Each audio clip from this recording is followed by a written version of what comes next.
15খন আসনৰ বিজেপিয়ে 4ৰ পৰা 6খন আসনেই প্ৰতিদ্বন্দ্বিতা কৰিব। তাতকৈ বেছি আমি প্ৰতিদ্বন্দ্বিতা নকৰোঁ, কাৰণ যোৱা BTCৰ ইলেকশ্যনৰ যিটো ৰিজাল্ট তাৰ ওপৰত এনালাইচিছ কৰি আমি 4খন 5খন বা 6খন মিনিমাম 4 মেক্সিমাম 6টা সিটত আমি প্ৰতিদ্বন্দ্বিতা কৰিম।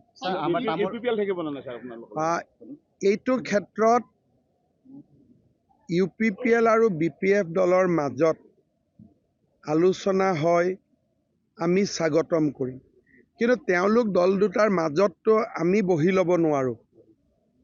তেওঁলোক দুইটা দলে নিজৰ ভিতৰতে আলোচনা কৰি সমাধান কৰিব লাগিব, কিন্তু বিজেপিয়ে 15টা সিটত ইলেকশ্যন নেখেলে। ইয়াতে মিনিমাম 4 মেক্সিমাম 6।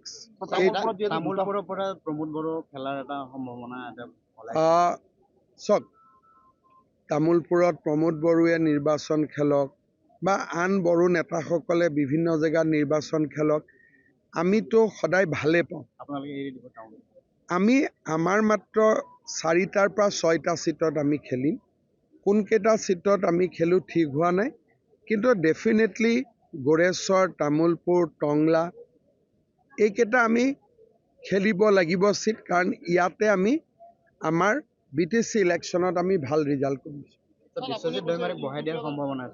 বিশ্বজিৎ দৈমাৰীও ইলেকশ্যন খেলিব, স্পীকাৰে কিয় ইলেকশ্যন নেখেলিব? আমি আমাৰ আলোচনাটো দুইটা দলকে আমি জনাই দিছোঁ যে আপোনালোকে নিজৰ ভিতৰত মিলা মিছা কৰি লওক, আমি কাকো বেছি কষ্ট নিদিওঁ। আমি 4টা বা 6টা, 4, 5, 6, গতিকে আমাৰ পৰা একো অসুবিধা নাই। আৰু দুইটা দলৰ মাজত যদি ভাল আলোচনা হয়, যদি তেওঁলোকে কয় যে বিজেপি আৰু এটা কম সিটত প্ৰতিদ্বন্দ্বিতা কৰক, আমি সেইটোও ৰাজি আছোঁ। বোলে বিজেপিয়ে 3টাতে ইলেকশ্যন খেলক, বাকীখিনি আমি ভগাই ল'ম, আমি সেইটোতো সাজু আছোঁ। খালি আমি বড়ো ভূমিত বিচাৰোঁ শান্তি থাকক, প্ৰগতি থাকক, সম্প্ৰীতি থাকক। ইয়াত আমাৰ ৰাজনীতিটো আগ্ৰাসী ৰাজনীতি নহয়। আমি ত্যাগ কৰিম, কাৰণ আমি ইয়াত আগ্ৰাসী পলিটিক্স কৰাৰ সময় এইটো নহয়। সেইকাৰণে আমি ভাবিছোঁ আমি 6টাত খেলিম। তেওঁলোকে যদি কয় নহয় 5টাত খেলক, খেলিম। বোলে 4টাত খেলিব লাগে, খেলিম।